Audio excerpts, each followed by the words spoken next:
second session, which is the formation of Genesis. We want to look at how it all began. To understand how the book of Genesis came to be written, one needs to realize that it is not an independent document. It is part of a larger collection of books known as the Pentateuch. The first 5 books of the Bible, which is Genesis, Exodus, Leviticus, Numbers, and Deuteronomy. These books were not written one after the other, but came into existence at the same time. They make up one story that runs through all of them.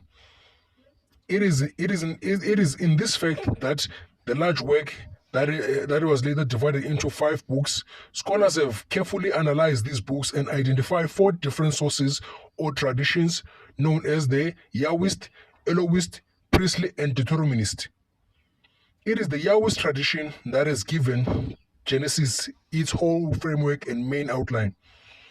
This is supplemented by the priestly tradition and perhaps by another minor source known as the Elohist.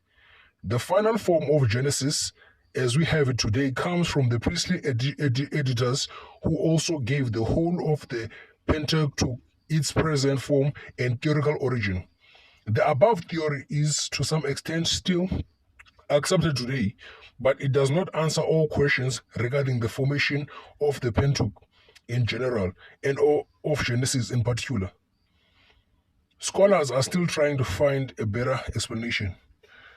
Looking to the third session, which is Genesis and the Ancient Near East. In this section, we look at the biblical writers did not hesitate to borrow from the religious traditions and folklore of the Ancient Near East, particularly Mesopotamia, Egypt, and Phoenicia. The archaeologists' discoveries of the last 100 years have revealed many similarities between the literature of Israel's neighbor and Genesis, particularly the first 11 chapters where mythological language is used. The literature of Asian Near East is characterized by the use of mythological language and motifs. This is so because much of it has to do with gods, ritual, and therefore myth is necessarily the most suitable form of expression. But the Israelites did not simply copy from this literature. They reworked and modified various myths to make them a suitable literature expression of their distinctive religion, faith, which was based on their covenant with Yahweh, their God. It was therefore a discrimination and creative borrowing among the examples of similarities between Genesis and some texts from neighboring people. 2 are quite striking. The first is the Babylonian story of the creation known as Enuma Elish. This is very similar to the creation story in Genesis 1, particularly with regards to the 7-day framework in which creation took place.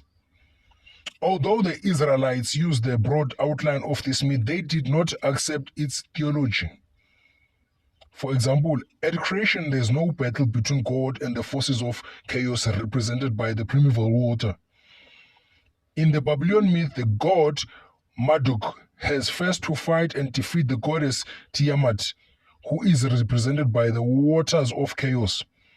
He then uses one half of her body to create the earth and the other half the heavens. And finally, he creates human beings as the slaves to the gods.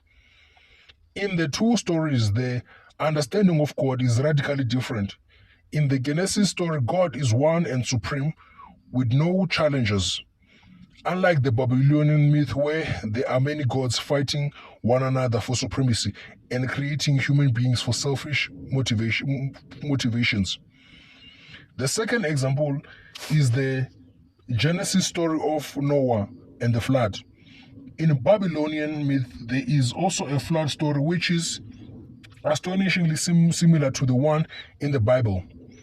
In that myth, the gods decide to destroy human beings, but one of the gods warns a human friend who builds a boat for himself and his family, some craftsmanship, and all species of animals.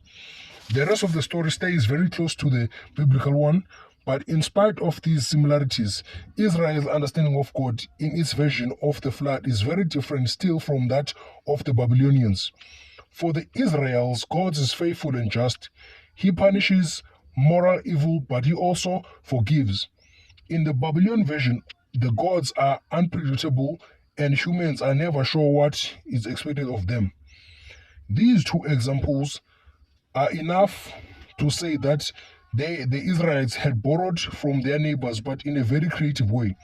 They use elements of Asian mythology without compromising their unique faith in God.